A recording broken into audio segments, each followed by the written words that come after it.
आज आपको ये गोल्ड का दिख रहा है, गले में चेन दिख रही है, अच्छे अच्छे फ़ोन है, 90,000 की घड़ी है, तो ये हर चीज़ जो ग्राउंड रियलिटी है वो ये है कि वो मुझे डॉग से मिला है। मेरे पास अगर गाड़ी है, एक गाड़ी है, दो गाड़ी है, घर में जितनी एक्सपेंसिव चीज़ें हैं वो सब डॉग से आई है।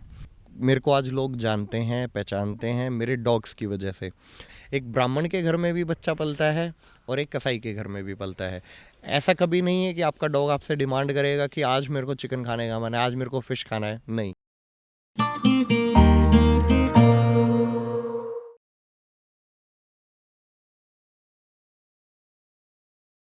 रूरल वेव्स में आपका फिर से स्वागत है। आपकी कहानी आपकी जुबानी, आपके होस्ट करम के साथ। आज हमारे साथ हैं अतुल जी। अतुल जी एडवोकेट हैं प्रोफेशनली, साथ में सर्टिफाइड ट्रेनर हैं जिम, साथ में आपका डॉग ब्रीडिंग का भी काम है। आज हम अतुल जी से डॉग ब्रीडिंग के बारे में ज़्यादा बात करेंगे। और अतुल जी, अपने बारे में थोड़ा सा एक इंट्रो बता दीजिए। सबसे पहले तो भाई जी आपका बहुत बहुत धन्यवाद। आपने इस लायक समझा हमें कि आज हम आपके साथ पॉडकास्ट कर रहे हैं। तो सबसे पहले मैं आपको अपने बारे में बता देता हूँ। मेरा नाम है एडवोकेट अतुल दिया और मैं प्रोफेशनलिज्म अगर बात करते हैं तो भाई मैं एडवोकेट हूँ। मैं प्रैक्टिस कर रहा हूँ, ऐसा नहीं है कि मैं प्रैक्टिस में नहीं हूँ, बस डिग्री के लिए किया है। और मैं एक सर्टिफाइड ट्रेनर भी हूँ। कुछ साल पहले अपने सर्टिफिकेशन वगैरह की थी तो वो भी नॉलेज है। और सबसे मेन जो मेरा प्रोफेशन मैं कहूँगा अभी भी, वो है डॉग ब्रीडिंग। डॉग कैनल है मेरा, दैया डॉग कैनल के नाम से।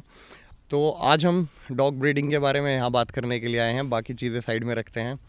तो ठीक है, आप शुरू कीजिए अपने क्वेश्चंस। अतुल जी, वैसे तो प्रोफेशनली तो आप तीनों चीज़ में प्रोफेशनल ही होगे। जी जी। एडवोकेट में भी, जिम में भी आपके पास प्रोफेशनल है। बट हाँ, आज हमारा कोर सब्जेक्ट है डॉग ब्रीडिंग। जी डॉग केनल एग्जैक्टली होता क्या है? देखो भाई जी, मैं आपको बता दूँ डॉग कैनल क्या होता है ना, एक जगह है जहाँ पे आप डॉग रखते हैं, आप उनको ब्रीड कर रहे हैं।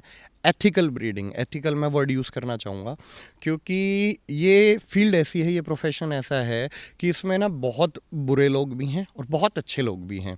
तो अच्छे लोग वही हैं जो रूल्स को फॉलो कर रहे हैं, एथिकल, हर चीज़ के लिए रूल्स बनाए गए हैं। तो सेम इस लाइन में भी है। जो लोग प्रोफेशनली ब्रीडिंग कर रहे हैं वो क्या फॉलो करते हैं कि आप एक पपी मिल ना बनाएं। पपी मिल वर्ड क्या होता है कि फॉर एग्जांपल आपके पास एक फीमेल है, आप उसको, उसकी हीट साइकिल रहती है 3 से 6 महीने की, तो साल में आप उसको 2 से 3 बार मेट करा सकते हैं। बट रूल क्या कहता है कि आप कम से कम एक बार कराएं उसको साल में, उसको गैप भी देना चाहिए। तो वो होते हैं एक एथिकल रूल्स, उनके हिसाब से जो लोग ब्रीडिंग करते हैं उनका प्रोफेशन मैं अच्छा मानता हूँ। बाकी सब ने पपी मील्स बनाया हुआ है। पपी मील्स का मतलब है कि बस उनको पैसों से मतलब है, उनको कोई प्यार नहीं है, कुछ नहीं है, उनको बस पैसे से मतलब है उस फील्ड में। अच्छा, एक तरह से आप ये कह रहे हो जैसे डॉग फार्म से ये फील आता है कि कोई डॉग लवर है जिसने हाँ एक जी, हाँ फार्म जी। खोल रखा है और उसका डॉगों के प्रति लगाव है। जी। बट कुछ ऐसे भी हैं जिन्होंने उसको एक तरह से एक्सप्लॉइटेशन कर धंधा रखा है, बनाया धंधा हुआ बना है, रखा है, धंधा बुरा बनाया हुआ धंधा। है। अच्छा, तो इसमें अनएथिकल्स में क्या करते हैं वो एग्जैक्टली? देखिए भाई जी, मैं आपको थोड़ा सा अपनी स्टोरी पे जाऊंगा। मैं कैसे इस फील्ड में आया। मेरा बचपन से घर में डॉग होता था, तो एक जीन्स में मैं वो चीज़ कैरी कर रहा था। और फिर घर वालों ने उन चीज़ों के प्रति मेरे को जागरूक किया और उनसे प्यार हुआ मेरे को। तो जैसे जैसे मैं बड़ा हुआ तो बीच में कई साल डॉग नहीं रहा घर पे। उसका रीज़न ये था कि मम्मी जी को एक बार एलर्जी हुई, तो डॉक्टर को समझ नहीं आया क्या हो रहा है। मल्टीपल ट्रीटमेंट के बाद तो उन्होंने कहा घर में डॉग है, डॉग की वजह से हो रहा है। तो टेक्निकली हमें उस डॉग को फिर घर से हटाना पड़ा, तो हमने कहीं और उसको दे दिया। तो बट मेरे अंदर वो कीड़ा था, वो प्यार था उन चीज़ों के प्रति। तो मैंने क्या किया, पहला डॉग मेरा कैसे आया था, मैं वो भी एक इंटरेस्टिंग स्टोरी है। घर वालों से कोई पैसा नहीं लेता था। घर वाले मेरे को ऑटो के लिए पैसे देते थे, कॉलेज जाता था। तो जब ऑटो के पैसे मिलते थे मैं रनिंग करते हुए जाता था बस स्टैंड तक, बस स्टैंड से कॉलेज भी जाता था। तो मैंने वो सेविंग की और उससे मैंने पहला डॉग लिया था। तो वो डॉग था लगभग 4,500 रुपये का उस टाइम पे, आज से 13-14 साल पहले की मैं आपको बात बता रहा हूँ। तो वो मैं डॉग लेके आया और वो फीमेल थी एक। बट थोड़े टाइम के बाद वो एक्सपायर होगी, वो एडल्ट में लेके आया था। तो भाई मैं पहला डॉग अपना ले आया, मेरे घर में एक डॉग है। उससे मैंने, मेरा कोई माइंड में ये नहीं था सेट कि मेरे को इस फील्ड में जाना है या मेरे को डॉग ब्रीडिंग करनी है। मेरे को बस एक डॉग चाहिए था, मेरे घर में आ गया डॉग। बट विद टाइम क्या हुआ, मैंने बचपन से बच्चों के अंदर है ना, एक ख्वाहिश होती है उनकी ना, इच्छाएं होती है, हर किसी का कोई ना कोई सपना होता है। तो मेरा मन था कि मेरे पास बहुत सारे डॉग होने चाहिए। तो वो सपना अब कहीं ना कहीं अंदर चलता रहा। जैसे ही बड़ा हुआ तो एक से फिर दो हुए मेरे पास। मेरी बिच ने जब पहली बार पपीज़ दिए तो उससे फिर मैंने एक बच्चा रख लिया। तब तक भी मेरे माइंड में कुछ नहीं था कि डॉग ब्रीडिंग करनी है या मेरे को पपीज़ सेल करने हैं या कुछ भी है या यहाँ से पैसा कमाना है। बट ये ज़रूर था कि मेरे को बहुत सारे डॉग चाहिए। तो अब घर वालों से भी पैसे नहीं लेने, ठीक है, आपको डॉग भी बढ़ाने हैं, उनका एक्सपेंस भी है, सारी चीज़ें, तो वो कहाँ से कवर करूँगा? वो कवर होंगे आपके डॉग से ही, ठीक है। डॉग एक मतलब इतना प्यारा जानवर है एक डॉग, कि वो अगर आप मेरे तरीके से रख रहे हैं या एक प्रोफेशनलिज्म के तरीके से उसको रख रहे हैं तो आप वो अपने पैसे खुद पूरे करके देगा आपको, तरीके से अगर आप करोगे तो, बशर्ते कोई हरी बीमारी उस तरीके से ना हो जाए। तो ऐसे ही 2 से 3, 3 से 4 में करता गया और उनसे थोड़े थोड़े करके उनके एक्सपेंसेस निकलते गए। मैं ऐसा नहीं कहूँगा मैंने बहुत सेविंग की, बट हाँ, साइड बाय साइड मैं कुछ कुछ चीज़ें उससे लेता रहा। अपने शौक, जैसे हम कह सकते हैं कि घर में एसी लगाया। पहला मेरा जो घर में एसी लगा था वो मेरी बिच के पपीज सेल हुए थे तब उससे लगा था। तो एक मतलब बहुत अहमियत है उस चीज़ की, हमारे लिए भी। एक मिडिल क्लास फैमिली से मैं था, तो इस तरीके से मेरा ये जर्नी स्टार्ट हुई। और फिर मेरे को लगा कि यहाँ से अच्छा खासा मैं एक पैसा भी कमा पा रहा हूँ और मेरा शौक भी साथ साथ पूरा हो रहा है। तो इस तरीके से मैं एंटर हुआ था इस फील्ड में। ओके, बट डॉग फार्म की शुरुआत आपकी बेसिकली स्टार्टिंग उस जैन से ही हो गया कि एक कुत्ते से लगा, बट आप उनको संभालते कैसे और कैसे उनका रख रखाव करना सीखा? देखिए, ये चीज़ आपको पहले दिन से सारी चीज़ें नहीं आती। बहुत सी चीज़ें आपको लाइफ सिखाती है, आपको एक्सपीरियंसेस के साथ साथ आता है। जैसे मैं इस फील्ड में आया, मैंने पहले डॉग रखा, मुझसे भी गलतियाँ हुई संभालने से रिलेटेड, एक केयर करने से रिलेटेड, खाने पीने से रिलेटेड। बट क्या है, मैंने नॉलेज ली कुछ यूट्यूब से, कुछ मैंने नॉलेज ली जो इस फील्ड में सीनियर हैं, जो पहले से ये काम करते आ रहे हैं। तो मैं उनके टच में रहा, उनसे मिला, उनसे इंस्पायर हुआ, उनसे सीखी चीज़ें, क्या चीज़ करनी है, क्या अच्छी हैं, क्या बुरी हैं। तो मेरे को ये जो मैं एथिकल ब्रीडिंग की भी बात कर रहा था, ये मैंने उनसे ही सीखा है कि आप तरीके से करें। प्लस में आपको अगर इनसे प्यार है तो ही आपको इस फील्ड में आना चाहिए। आपको अगर यहाँ से पैसा कमाना है तो मैं हाथ जोड़ के रिक्वेस्ट करूँगा, आप इस फील्ड में मत आइए। आप बस अपना भी पैसा वेस्ट करेंगे और एक जानवर की ज़िंदगी के साथ भी खेल जाएंगे आप। एक सिंपल सवाल ये आता है कि देसी अपने देसी कुत्ते भी होते हैं, आम कुत्ते बिल्कुल। गली में होते हैं, उनमें और डॉग ब्रीड या डॉग फार्म हाउस खोलते हैं लोग, सो दोनों में डिफरेंस क्या है? आप अगर डॉग लवर हो तो आप अपनी गली के कुत्ते की भी देखभाल कर सकते हो, सारा कर सकते हो, या उनको भी अडॉप्ट कर सकते हो। ये ट्रेंड कहाँ से आया कि हम बाहर के कुत्तों को लाने लग गए और उनकी ब्रीड्स को सेल करने लगे? उसके पीछे क्या देखिए साइंस, मतलब कि एक आपका क्या सोच है? देखिए मेरा इस मामले में जो विचारधारा है वो ये है कि एक आपकी चॉइस की बात होती है सबकी ना। हर किसी को वाइट कलर पसंद नहीं है, हर किसी को ब्लैक कलर पसंद नहीं है, किसी को ये गाड़ी पसंद नहीं है, किसी को वो गाड़ी पसंद नहीं है। तो मैं आपको भी पता है स्ट्रीट डॉग लगभग सारे सिमिलर दिखते हैं, ठीक है। मेरे को ऐसा नहीं है कि मेरे को स्ट्रीट डॉग से प्यार नहीं है, मैं आज भी बहुत स्ट्रीट डॉग्स की केयर करता हूँ, उनकी फूड वगैरह। अब कल की ही बात है, मेरे गली में एक फीमेल ने बच्चा दिया, मेरे घर के बिल्कुल कॉर्नर पे उसका घर वगैरह सारा सेटअप हुआ, खाने वाना हर चीज़ का ध्यान रखा जाता है। क्योंकि मैं बेसिकली एक डॉग लवर हूँ, मैं ब्रीडर नहीं हूँ, पहले मैं एक डॉग लवर हूँ। तो अब मैं नहीं समझता कि सबको स्ट्रीट डॉग्स ही अच्छे लगते होंगे, बहुत लोग हैं जिनको स्ट्रीट डॉग्स पेडिग्री डॉग्स से भी अच्छे लगते हैं। तो मेरे को जो पर्सनली पसंद थे वो थे जर्मन शेफर्ड, ठीक है। एक ब्रीड है, एक डॉग है, हर डॉग अलग होता है, लुक वाइज भी अलग होता है, उसके क्वालिटीज़ भी अलग होते हैं, उसके ड्रॉबैक्स भी होते हैं हर ब्रीड के। तो मेरे को जो पर्सनली बहुत पसंद था वो था जर्मन शेफर्ड। तो मेरे को था कि मेरे को जर्मन शेफर्ड रखना है। अब जर्मन शेफर्ड में भी मेरे को क्या रखना है, यूनिक ब्लैक ब्राउन कलर आपने बहुत कॉमन देखा होगा, मेरे पास एक भी ब्लैक ब्राउन नहीं है, मेरे पास है प्योर ब्लैक प्योर वाइट। मेरा जो सबसे पहला डॉग था वो भी प्योर वाइट जर्मन शेफर्ड थी, हमारे नॉर्थ में उस टाइम पे थे ही नहीं, तो वो भी इंपोर्ट कराए थे किसी ने बाहर कंट्री से, वहाँ उनकी ब्रीडिंग होती थी, उनसे मैंने यहाँ पे लिया था पहला डॉग।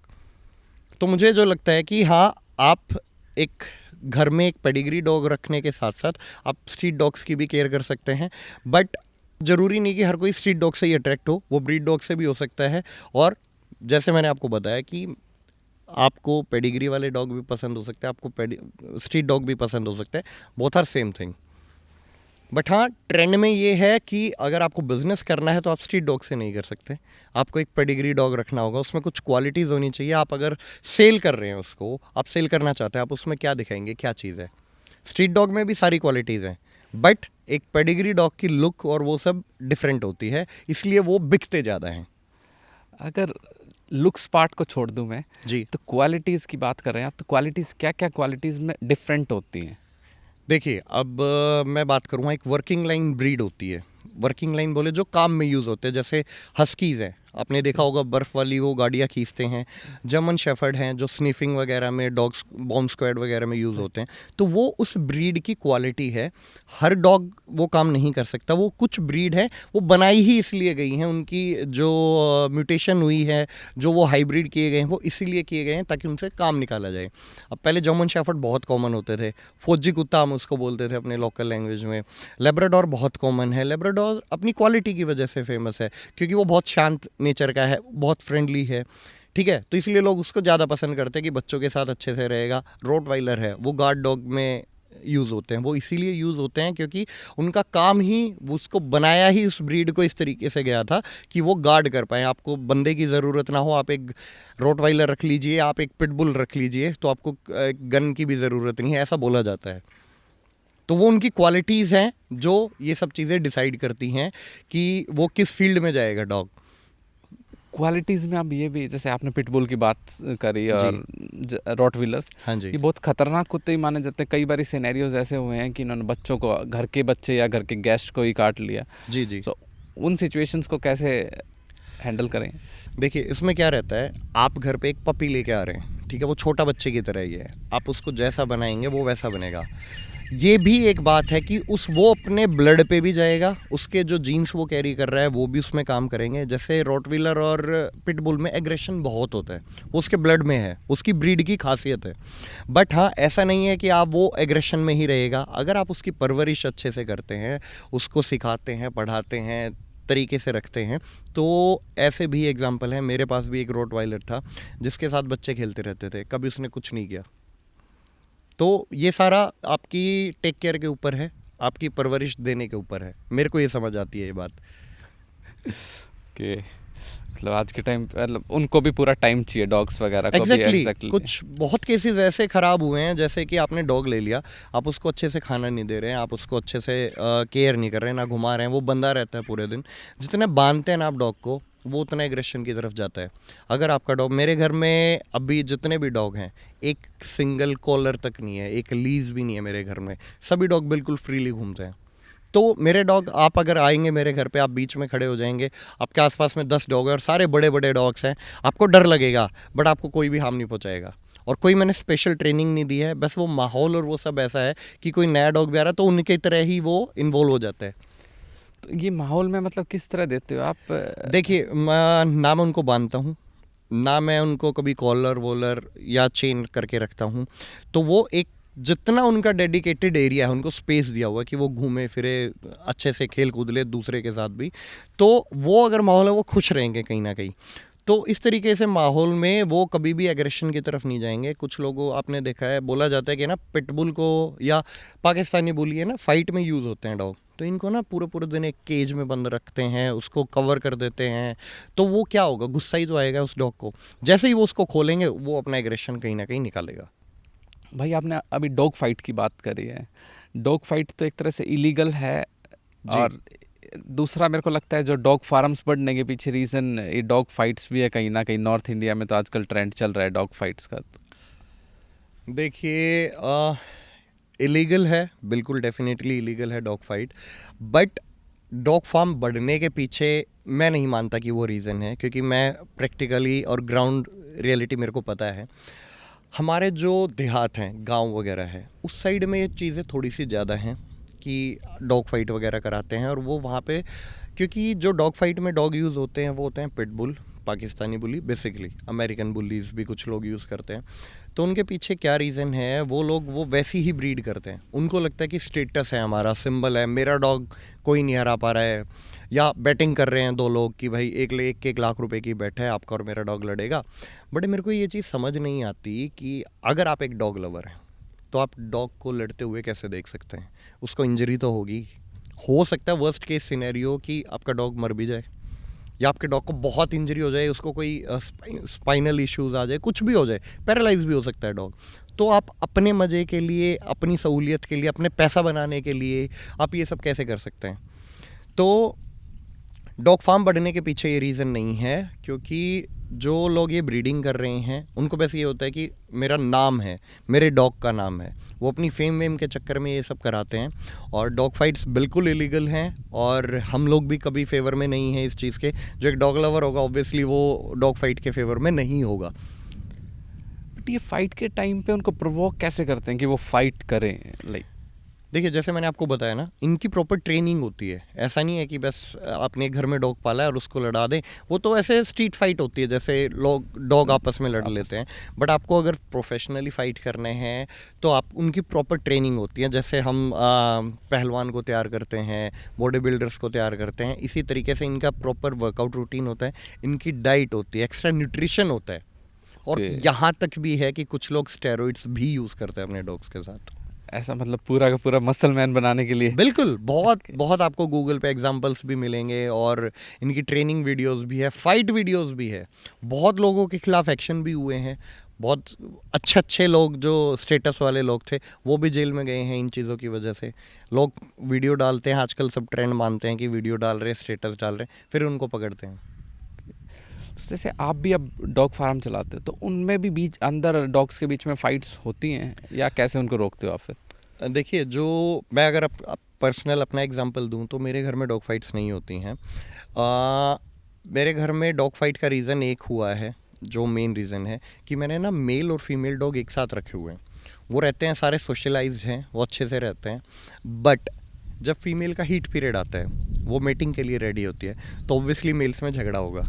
तो हर मेल चाहेगा कि मैं मीटिंग करूं, मैं मीटिंग करूं। इस तरीके से उस टाइम पे इनके साथ फाइट होते हैं। उस टाइम पे हमें एक्स्ट्रा प्रिकॉशंस रखने होते हैं कि हम अपने डॉग को, मेल को अलग रखें, फीमेल को अलग रखें। इस तरीके से ध्यान रखा जाए तो वो चीज़ें भी मैनेजेबल होती हैं। सो आपने घर पे ही फार्म बना रखा है या कैसे, या कहीं स्पेशल एक एरिया ले रखा है जहाँ पे आप फार्म वगैरह चलाते हैं? देखिए, मैं जो अभी तक स्टार्टिंग से अभी तक मैंने एक बार फार्म करने की कोशिश की थी कि सेपरेट जगह पे करें, बट मैं कोई इसको ना बहुत लार्ज स्केल पे रन नहीं कर रहा हूँ। मेरे पास क्वालिटी है, क्वांटिटी पे मैं बिलीव नहीं कर रहा हूँ। और अगर हम क्वांटिटी पे भी बात करेंगे तो मेरे पास क्वांटिटी भी है, वो मैं अभी आपको बताऊँगा कैसे। तो मैंने क्या किया, एक एक करके, जैसे मैंने आपको बताया कि एक डॉग से 2 हुए, 2 से 3 हुए, इस तरीके से मैंने अपने डॉग अपने घर में इकट्ठे हुए। तो मेरे पास 2 ऑप्शन थे, या तो मैं घर पे कर सकता हूँ जितना मैं मैनेज कर पा रहा हूँ, या फिर मैं कहीं एक्स्ट्रा स्पेस लेके करूँ। एक्स्ट्रा स्पेस लेके वहाँ पे अगर काम करते हैं तो उसमें 2 प्रॉब्लम आ रही थी कि आपको एक मैन लेबर चाहिए। कोई बात नहीं, वो भी हम अरेंज कर सकते हैं क्योंकि वो अपनी सैलरी खुद निकालेगा। बट दिक्कत कहाँ आती है, वो लोग भाग जाते हैं, वो लोग केयर नहीं करते हैं अच्छे से। कुछ केसेस ऐसे भी हैं जहाँ अच्छे लोग भी मिले हैं आप लोगों को, बट मोस्टली केसेस में होता है वो कभी भी भाग गए, या फॉर एग्जांपल वो नशे वगैरह करते हैं, तो वो नशे करके सो गए हैं। ये मैं रियल लाइफ एग्जांपल बता रहा हूँ कि सो गए हैं, डॉग्स को खाना ही नहीं मिला है। आप कितना संभाल लेंगे अगर आप आउटस्कर्ट में कर रहे हैं या कैसे भी है। तो मैंने उन चीज़ों को ध्यान में रखा, और मैं घर पे ही है, फॉर एग्जांपल मैं भी नहीं हूँ घर पे, तो खाना ही तो देना है, घर वाले दे सकते हैं। और मैं मोस्टली क्या है, रेडीमेड फूड जो इनका आता है, डॉग फूड आता है, मैं वो देता हूँ, वो बस निकालना है और आपको सर्व करना है। और जहाँ तक फूडिंग वगैरह की बात रहती है तो हम 2 टाइम का रूटीन फॉलो करते हैं, एक अर्ली मॉर्निंग, एक इवनिंग का। तो जो छोटे पपीज़ होते हैं उनमें रहता है कि आपको 3 से 4 बार दिन में फीड करना होता है उनको, एक्स्ट्रा मदर फीड से भी। बट बड़े डॉग के केसेस में रहता है कि आप उनको 2 टाइम पे ही फीड करें। उससे उनका एक प्रॉपर डाइजेशन साइकिल भी रहता है, उनका रूटीन भी सेट रहता है, उनका फ्रेश होने का रूटीन भी सेट रहेगा, उनका खाने का रूटीन भी सेट रहेगा। आपने अभी एक वर्ड यूज़ किया, प्रोसेस्ड या रेडी टू हाँ जी। ईट फूड फॉर जी डॉग्स। जी जी बट हम नॉर्मल ह्यूमंस में ये कहते हैं कि प्रोसेस्ड फूड को अवॉइड करें। जी। क्या ऐसा डॉग्स के साथ नहीं है? देखिए, बिल्कुल है ऐसा। मैं अगर आप बात करें कि कौन सा फूड ज़्यादा हेल्दी है, घर पे बनाया हुआ और एक प्रोसेस्ड फूड या डॉग फूड जो आता है, तो डेफिनेटली जो आप घर पे बनाएंगे वो फूड बहुत अच्छा है, और वो डॉग के लिए भी बहुत अच्छा है। बट क्या है, जो प्रोसेस्ड फूड होता है, डॉग फूड जो आता है, पैक्ड फूड होते हैं, वो बुरे नहीं हैं, बट अगर आप उनको बहुत टाइम के लिए दे रहे हैं तो कहीं ना कहीं वो कुछ ना कुछ प्रॉब्लम बॉडी में कर भी सकते हैं कि लिवर वीक हुआ, या फॉर एग्जांपल आपका डॉग 15 साल जीना था वो 12 साल जिया। ओके। तो अगर हम डॉग फूड की बात करते हैं तो कुछ कंपनीज अच्छी हैं इसमें जो थोड़ा सा ठीक फूड दे रहे हैं, क्वालिटी फूड दे रहे हैं। इनमें भी कई तरीके का होता है, पोल्ट्री वाले भी होते हैं, फिर किसी में होता है कि कोई एडिड प्रिजर्वेटिव नहीं होते हैं, आपका मीट है और बस उसमें वेजिटेबल्स हैं। तो ये रेशो उनका सेट होला, अलग अलग उनका रेट है। और आप क्या समझ रहे हैं कि आज के टाइम में अगर हम डॉग फूड लेने जाते हैं एक अच्छा, तो क्या रेट होगा भाई जी इसका? मेरे को बिल्कुल आइडिया नहीं है, बट हमारे जो हम बादाम लेते हैं ना, 1 किलो बादाम, उनसे महंगा डॉग फूड आता है अच्छी कंपनी का, ओके। सो मोर देन 1000 रुपीज़ KG पर KG। और एक डॉग को कितना पर डे चाहिए होता है उसमें? आप डाइट वाइज एक एडल्ट डॉग को आप लगा लीजिए लगभग 1 से 1.25 किलो एटलीस्ट पर चाहिए डे। उसको। हाँ जी, मतलब एक डॉग का पर डे का ये महीने का तीस एक हजार डॉग का। एक डॉग का हाँ 30,000 जी के आसपास। ये जी, सेम मतलब कि एक आदमी अपनी फिटनेस पे दे रहा है उतना ही बिल्कुल। आज के टाइम में देखिए, अगर आप उसको 50 रुपए किलो वाला फूड भी दे सकते हैं, आप उसको 1000 वाला भी दें, हर कोई अपनी पॉकेट के हिसाब से खिलाता है। अब मेरा क्या मानना है, जब मैं छोटा था, जब मैं ब्रीडिंग में आया तो उस टाइम पे मैंने जिम भी स्टार्ट की थी। तो मेरे पास 2 ऑप्शन होते थे, या तो मैंने जो भी सेविंग कर पाया, या तो मैं अपना प्रोटीन ले लूँ, या मैं अपने डॉग के लिए डॉग फूड ले लूँ। सेम रुपए के आते थे दोनों, मतलब उसका खर्चा और मेरा महीने का प्रोटीन का वो सेम होता था। बट मैंने क्या चूज़ किया, मैंने उसका डॉग फूड लेना चूज़ किया। वो क्यों? क्योंकि हमारे पास बहुत सारे ऑप्शन हैं। आज मैंने घर पे खा लिया, आज मैंने दोस्त के वहाँ खा लिया, आज मैं शादी में चला गया। डॉग तो कहीं शादियों में नहीं जा रहा, कहीं कुछ नहीं खा रहा है, और उसके पास ऑप्शंस भी मल्टीपल नहीं है। आप लिमिटेड ऑप्शन है, आप उनके साथ ही उसको खिला सकते हैं। तो मेरे को था कि मैं तो और भी चीज़ें खा लूँगा, घर में भी बहुत सारी चीज़ें बनती है, डॉग को मैं डॉग फूड देना प्रेफर करता था। और वो थोड़ा सा इजी है डॉग फूड ना, इसलिए मतलब मैं भी अगर बताऊं तो मेरा भी यही लालच है कि बस निकाला और दे दिया। अगर मैं डॉग फूड बनाता हूं तो डॉग फूड बनाने के ऊपर मेरे कम से कम 2 से ढाई घंटे लगते हैं। वो कैसे है? रॉ मटेरियल लेके आना है, वेजीज़ हैं, वेजीज़ हम यूज़ करते हैं, वेजीज़ है, उसमें राइस है, उसमें कोई भी अगर आप मीट उनको देना चाहते हैं किसी भी टाइप का तो वो होगा, वो सब बनेगा, वो कुक होगा तकरीबन 1 घंटे तक। वो कुक होने के बाद आपको वो ठंडा भी करना है। फिर उसमें मैं अगर कैल्शियम, मल्टीविटामिन्स ये सब मिलाता हूँ, वो सारी वीडियोस मेरे चैनल पे भी हैं, तो वो सब मैं बनाऊँगा, फिर उनको दूंगा। तो it is going to take a lot of time. एक आपके 2 मिनट लग रही है, एक आपके 2 घंटे लग रहे हैं। तो इसलिए डॉग फूड ज़्यादा लोग देते हैं, बट घर का फूड बहुत बेटर है उनकी ग्रोथ के लिए, उनकी ओवरऑल डेवलपमेंट के लिए। ये स्पेशलाइज्ड डॉग्स उनके लिए है, जैसे नॉर्मल हम गली का कुत्ता दूध और रोटी डाल के पूरा जी, जीवन चला लेता है और एक्टिव भी होते हैं, ऐसा हाँ नहीं है जी, कि हाँ जी, एक्टिव नहीं होते, ठीक ठाक होते जी, हैं। तो वो सेम डाइट जो आपके ब्रीड्स, डिफरेंट ब्रीड्स हैं, उन पे सूट नहीं करती है। जी। देखिए क्या रहता है ना, दूध की बात है। दूध है ना, हमें लगता है कि हम सब देते हैं, हम बचपन से देखते आ रहे हैं डॉगी को दूध दे दो। दूध अगर मैं आपको बताऊं तो दूध डॉग्स के लिए बना नहीं है, जो रियलिटी है, साइंस जो बोलती है। बट अगर दूध की आप चेंज्ड फॉर्म उसको दे रहे हैं, जैसे कि पनीर है, दही है, वो उनके लिए बहुत अच्छा है। और अगर आप दूध देते हैं उनको बेसिकली लूज़ मोशन हो जाते हैं। अगर आप एक डॉग को जिसने कभी दूध नहीं किया, बच्चा है, उसको देंगे तो उसको लूज़ मोशन होंगे। बट उस देते रहेंगे, वो बॉडी उसके अडेप्ट कर लेगी, यूज टू हो जाएगी। दूध में कोई बुराई नहीं है, बट हाँ उसकी जो चेंज फॉर्म है जिसमें प्रोबायोटिक्स ऐड हो जाते हैं जैसे दही में, तो उनके लिए और प्लस पॉइंट है। और अगर हम, आपका क्वेश्चन था कि एक उनको हम एक रोटी देंगे, वो उसमें भी हट्टे कट्टे रहते हैं, और उनको हम इतना हज़ारों वाला फूड दे रहे हैं, तो क्या प्रॉब्लम आ रही है? तो जो एक स्ट्रीट डॉग होता है ना, उसका इम्यून सिस्टम बहुत स्ट्रांग होता है, वो जेनेटिकली इतना स्ट्रांग होता है। तो हम जो ब्रीड कर रहे हैं, हम उनको सारी फैसिलिटीज़ दे रहे हैं, हर तरीके से रख रहे हैं, तो उनमें फ़र्क ये आ जाता है कि हम उनको थोड़ी सी भी तकलीफ़ होते ही हर चीज़ करते हैं। उनका immune system comparatively street dog के मुकाबले में वीक होता है, तो इसलिए हमें उनकी एक्स्ट्रा केयर करते रहते हैं, और फिर करनी भी पड़ती है।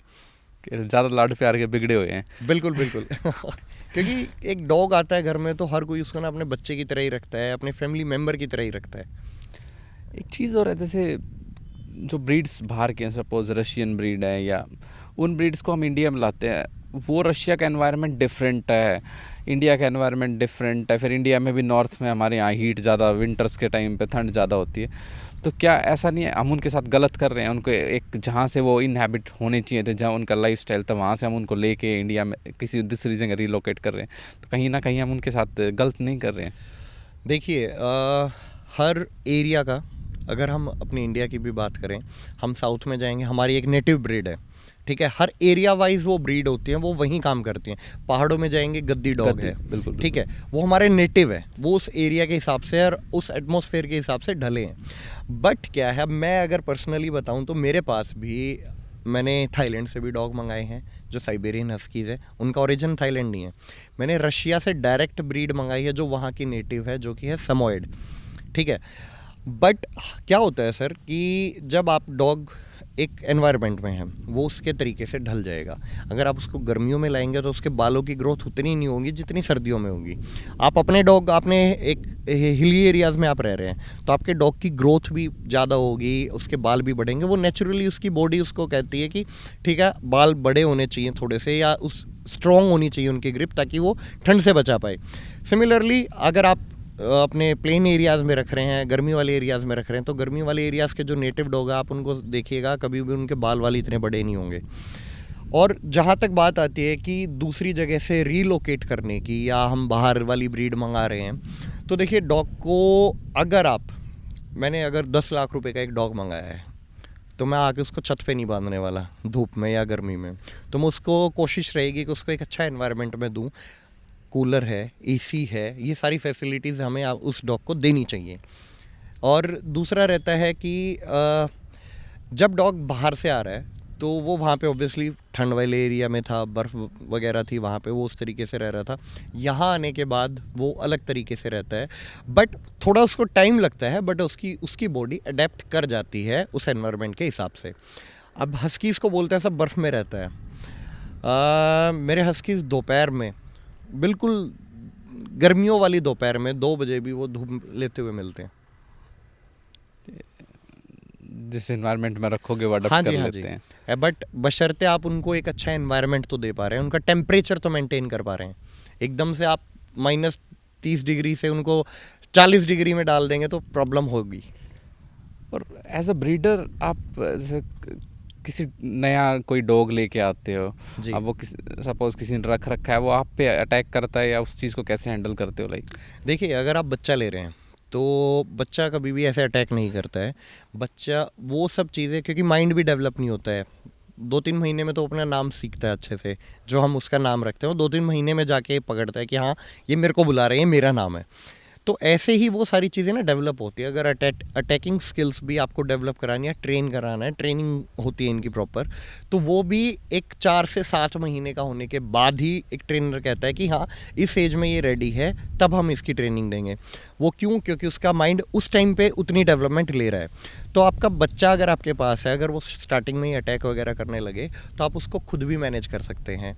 जैसे मैं जो टिप्स देता हूँ लोगों को, वो रहता है, एक आप पेपर को रोल कीजिए, न्यूज़पेपर को, और जब भी वो कोई गलती कर रहा है, आपको लग रहा है कि इसने नहीं करना चाहिए ये, तो आप उसको हिट कीजिएगा। आप हिट करेंगे, उसको लगेगी, बट उसको चोट नहीं लगेगी उससे, क्योंकि आप न्यूज़पेपर यूज़ कर रहे हैं। बट उसको ये होगा, यार ये बार बार क्यों मेरे को हिट किए जा रहे हैं, तो उसको समझ आएगा कि तू ये कर रहा है, इसलिए तेरे को ये पिटाई कर रहे हैं या हिट कर रहे हैं, तो उस चीज़ से डरेगा और वो उस चीज़ को समझेगा।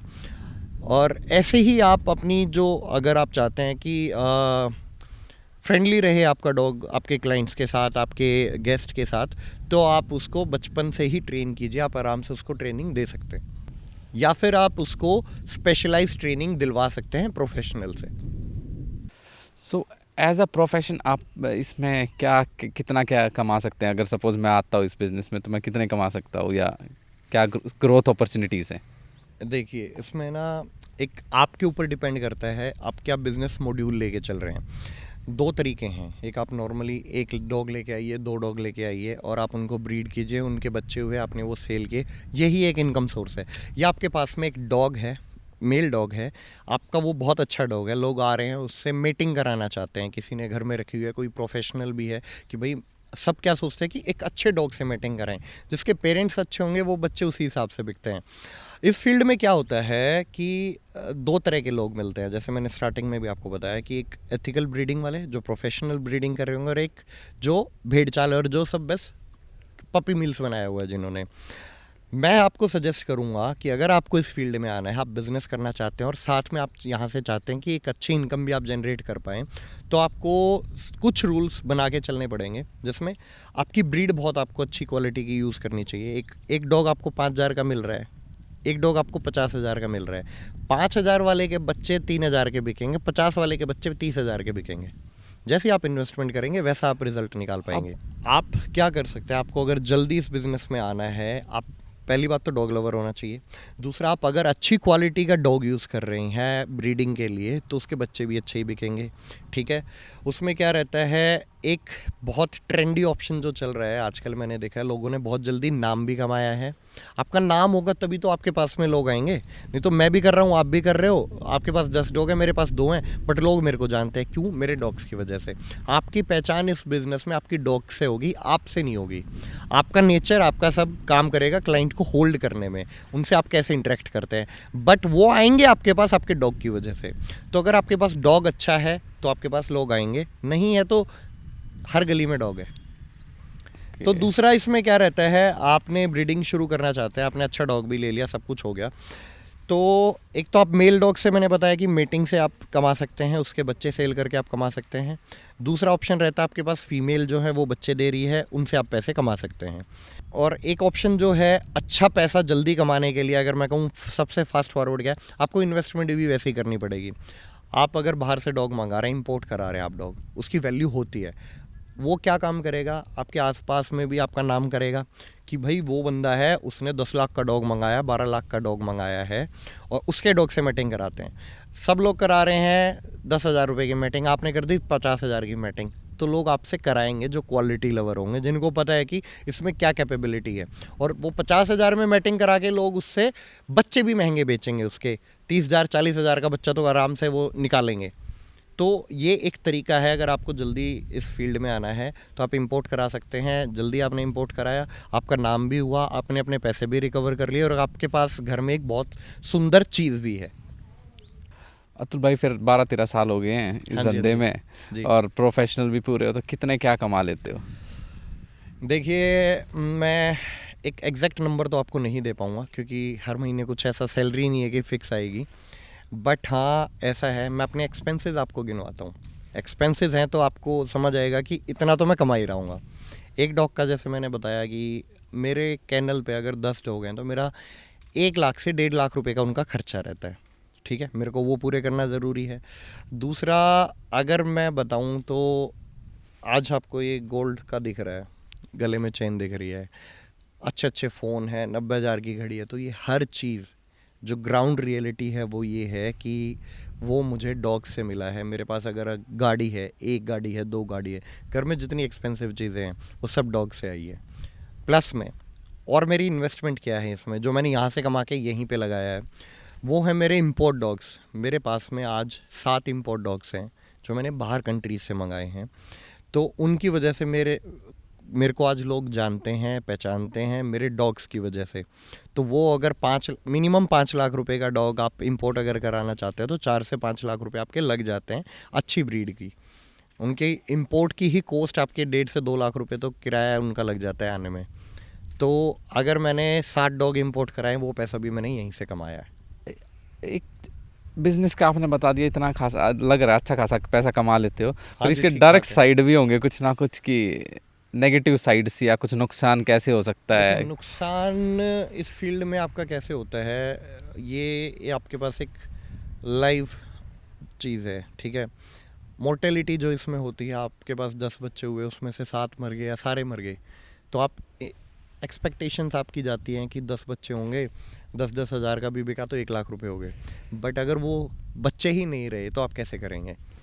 तो ये इसमें नुकसान वाली बातें होती हैं। कई बार होता है बच्चे, कुछ बीमारियाँ होती हैं इनमें जो बच्चों को लगती है बेसिकली। पार्वो एक बीमारी है, डिस्टेम्पर एक बीमारी है, वो अगर हो जाते हैं तो आपके बच्चे, मोर्टेलिटी रेट उसमें ज़्यादा है। आप अगर नहीं सेव कर पा रहे उनको तो वो भी आपका नुकसान ही है, प्लस में आपके मेडिकल एक्सपेंसेस भी लगेंगे। और फिर रहता है कि आप उसको खिलाना पिलाना, रेगुलर उनकी साफ़ सफाई, या बंदा भी आपने कोई रखा है, वो भी एक अच्छा खासा एक्सपेंस आपका बन जाता है। बट हाँ, अगर आप अच्छा कमा रहे हैं तो ये सारी चीज़ें कवर अप होती हैं। अगर आप की कमाई भी नहीं है और आप नुकसान भी हो रहे तो आपको मैं सजेस्ट करूँगा आप इसको एक तरीके से साइड बिजनेस पे स्टार्ट करें। जब आपकी इनकम बहुत ज़्यादा हो जाए तो आप इस पे शिफ्ट कर सकते हैं, नहीं तो आप इसको साइड बिजनेस की तरह करें। 1 डॉग, 2 डॉग, 3 डॉग आप अपनी जॉब के साथ भी कर सकते हैं, या कुछ और काम धंधा आपका है तो आप उसके साथ भी कर सकते हैं। बट अगर आप इसको पहले दिन से अगर मेन इनकम बनाना चाहते हैं तो उसमें आपको प्रॉब्लम हो सकती है। अगर नुकसान हो गया तो आप कैसे कवर अप करेंगे? ठीक है भाइयों, सबके लिए आपको एक आइडिया दे दिया आज कमाने के लिए, कैसे आप कुत्तों से या डॉग रख के आप पैसे कमा सकते हो। अब कंक्लूजन के तौर पे अतुल भाई, मैं एक डॉग लवर हूँ, मैं एक डॉग रखना चाहता हूँ, तो जी। मेरे लिए क्या टिप्स हैं कि कैसे मैं अपने डॉग को खुश रख पाऊँ, अच्छा रख पाऊँ और वो भी खुश रहे और फैमिली के साथ भी अच्छे से ट्रीट रहे।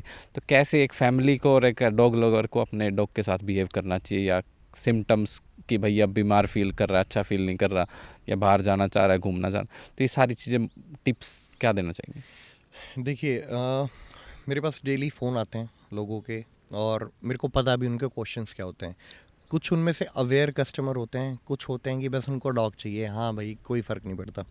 तो मैं आपको बताऊंगा एज अ कस्टमर मेरा क्या एक पॉइंट होना चाहिए। सबसे पहले मैंने पपी देखना है, ठीक है। फिर मैंने उसके पेरेंट्स देखने चाहिए साथ में कि भाई एक्चुअल में इसके माँ बाप कौन हैं। हमें एक आइडिया हो जाता है कि ऐसा बनेगा या इससे बेटर भी बन सकता है, तो वो आपको पता होना चाहिए। प्लस में अब आपने भी बहुत सारे लेब्राडोर देखे हैं फॉर एग्जांपल, सब सेम नहीं होते हैं। उनमें कोई ओके ओके है, कोई आपको दिखेगा बहुत गोलू मोलू है, किसी के कोट में बहुत शाइन है, बाल वाल साफ सफाई। तो उन वो जो फ़र्क है वही इनकी कॉस्टिंग में भी फ़र्क लेके आता है। उनके जो बच्चे बिकते हैं उसी तरीके से वो होते हैं। तो आपने एक बच्चा ले लिया, आप उसकी टेक केयर कर रहे हैं, आप उसको अच्छे से खिला रहे हैं, पिला रहे हैं, सारी चीज़ें कर रहे हैं, तो उसका कैल्शियम मल्टीविटामिन आपको रेगुलर रखना चाहिए। ये एक्स्ट्रा ऐड ऑन चीज़ें हैं जो कि फूड से कई बार पूरी नहीं होती हैं, तो आपको ऐड ऑन करनी चाहिए। आपको उसके क्या उसके लिए गुड है, क्या उसके लिए बैड है, उन चीज़ों को पता होना चाहिए। गूगल भी आपके पास है और यूट्यूब भी आपके पास है, बहुत सारी वीडियोस हैं, इंफॉर्मेटिव वीडियोस हैं कि आप उनसे वो चीज़ का ज्ञान ले सकते हैं कि क्या हमें अपने डॉग को देना चाहिए, क्या हमें अवॉइड करना चाहिए खिलाना पिलाना। तो खिलाने पिलाने वाली बातें हो गई। फिर है हम उसको रेगुलरली उसकी ग्रूमिंग, नहलाना है, सब चीज़ें हैं, उन चीज़ों का भी आपको ध्यान रखना चाहिए ताकि आपका डॉग स्टिंक ना करे, प्लस में उसकी जो हाइजीन है वो मेंटेन हो पाए। थर्ड आता है कि आप उसको रेगुलरली खेल कूद रहा है डॉग, आपका डॉग अच्छे से खेलेगा कूदेगा, वो अच्छे से खाएगा, उसका डाइजेशन बढ़ेगा, वो एक्टिव भी रहेगा, उसकी ग्रोथ भी अच्छी होगी उस चीज़ से। तो आपको उसके प्रॉपर घुमाने वगैरह का भी ध्यान रखना चाहिए। उसका वर्कआउट बेसिकली ज़रूरी है, वो एनहेंस करेगा उसकी ना लाइफ को, और उसके जितना वो जिएगा वो हेल्दी जिएगा। और मेडिकल इश्यूज़ अगर आपको आते हैं तो पहले आप कंसल्ट कीजिए, या आपके नॉलेज में जो डॉग वाले हैं या कोई डॉक्टर आपके कांटेक्ट में है, बशर्ते आप उसको एकदम से क्लिनिक पे लेके जा रहे हैं। कोई मेजर प्रॉब्लम है, कुछ वूंड वगैरह है, तो वो आप उसको ऑब्वियसली क्लिनिक लेके जाना पड़ेगा।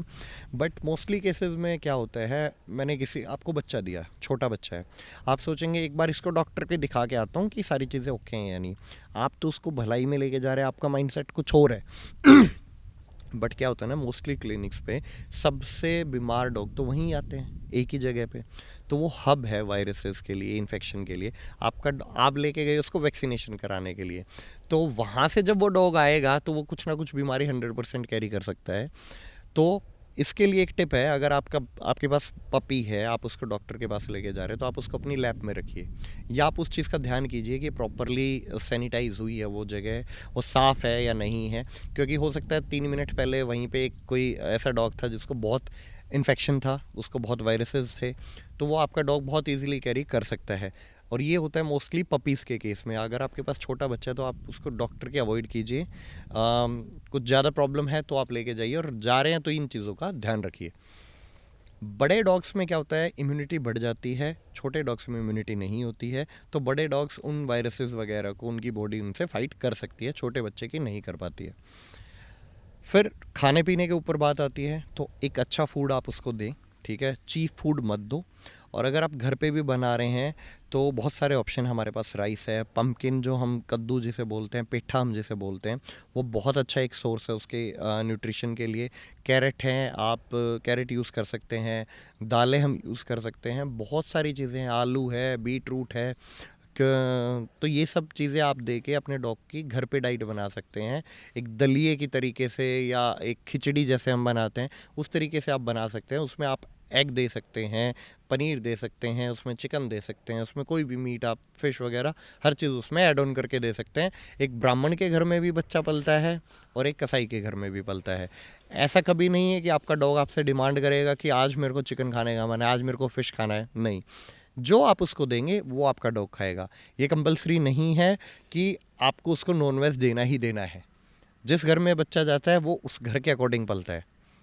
अगर आपके घर में चिकन अलाउड नहीं है तो ऑब्वियसली आप नहीं देंगे, आप पनीर पे शिफ्ट हो जाएंगे। बट जैसे आपने बात करी कि डॉग का कि बच्चा तो मांग लेता है कि आज मेरे को ये खाना है वो खाना है, पर डॉग बोल नहीं सकता। तो डॉग के बारे में अगर मेरे को कुछ जानना हो कि आज इसका क्या खाने का मन कर रहा हो, या कि एक तो क्या कुछ ऐसा आइडिया है, पता चल जाता है? देखिए, एक बहुत फ़नी एग्जांपल्स मैं आपको दूंगा। मेरे को कुछ लोग बोलते हैं कि हमारा डॉग है ना रसगुल्ले बहुत खाता है, हमारा डॉग मलाई बहुत खाता है। वो कैसे खाता है? फ्रिज खोलता है, रसगुल्ला निकालता है और खाता है? नहीं, आप उसको खिला रहे हैं। देखो, डॉग्स के लिए क्या अच्छा है क्या बुरा है वो आपको मैंने बताया कि पता होना चाहिए। डॉग्स के लिए मीठा नहीं बना है, ठीक है, it's a big no for them. ठीक है, उनके लिए नमक नहीं बना है, नमकीन चीज़ें नहीं हैं, उनके लिए प्लेन चीज़ें। तो आप कुछ भी बना रहे हैं तो आप उसमें ये मीठा नमकीन मत डालिएगा, उनको प्लेन चीज़ें दीजिए। प्लस में आप अगर उन कई बार क्या होता है ना, हम खाना खा रहे हैं, हमारा डॉग कहेगा कि ऐसे मुंह करके बैठेगा। डॉग लालची होते हैं, तो आप वो अपना खाना खा के भी आए फिर भी आपके खाने की तरफ उसकी नज़र होगी। तो अवॉइड कीजिए कि आप उसके सामने खाना खा रहे हैं, हमें भी अच्छा नहीं लगता है। दूसरा, मीठा मत दीजिए अपने डॉग को। आप उनको कोई भी ऐसी चीज़ मत दीजिए जो उनके लिए अच्छी नहीं है। You should be aware parent, आपको पता होना चाहिए मेरे बच्चे के लिए क्या अच्छा है क्या बुरा है। आपका डॉग कभी नहीं मांगता है कि आज मेरे को ये खाना है, आज मेरे को वो खाना है। सो अतुल जी, आप हमारे व्यूवर्स को क्या मैसेज देना चाहेंगे डॉग को लेके? देखिए, आप एक डॉग घर में नहीं लेके आते हैं, आप एक फैमिली मेम्बर घर में लेके आ रहे हैं। तो अगर आपको लग रहा है कि मैं इसको टाइम नहीं दे पाऊँगा, आप अपने शौक़ के लिए मत लेके आइए। अगर आप उसकी रिस्पॉन्सिबिलिटी उठा सकते हैं तो ही आप एक घर में डॉग लेके आइए, नहीं तो मैं हाथ जोड़ के रिक्वेस्ट करता हूँ आप डॉग मत लेके आइए अपने घर में अपने शौक़ के लिए। आप अगर उसको अच्छे से न्यूट्रिशन प्रोवाइड कर सकते हैं, अच्छा फूड दे सकते हैं, आप उसके साथ टाइम स्पेंड कर सकते हैं। उनको हमसे चाहिए क्या है? हमारी केयर, हमारा प्यार। आप डॉग को 10% प्यार करेंगे, वो आपको 200% करेगा, ये फैक्ट है। आपके घर में आने से अगर घर वाले खुश नहीं हो रहे ना, कोई आपसे आके बोलता नहीं, आपका डॉग ज़रूर आके आपसे बात करेगा। तो वो बहुत एक प्लस पॉइंट है डॉग्स का। तो कुछ लोग हैं जैसे जॉब वगैरह में होते हैं या फ्लैट्स में रहते हैं, इंडिविजुअल रह रहे हैं, तो मैं नहीं मानता कि उनको डॉग रखना चाहिए, क्योंकि they are not capable of taking care of that dog. तो या फिर आप अपनी फैमिलीज़ के पास रखिए, अकेले में और उस तरीके से मत रखिए। ये बस एक एग्जांपल है, ऐसे ऐसे बहुत हैं कि नहीं रख पा रहे हैं फिर भी रखते रहते हैं। तो आपको ऐसा नहीं करना चाहिए मेरे हिसाब से। सो अतुल जी, आपसे मिलकर बड़ा अच्छा लगा। आपने डॉग्स से रिलेटेड बहुत अच्छी इन्फॉर्मेशन दी है, कैसे हमें डॉग्स चूज़ करने चाहिए, कौन से डॉग्स रखने चाहिए। Thank you so much for coming to the podcast. Thank you so much.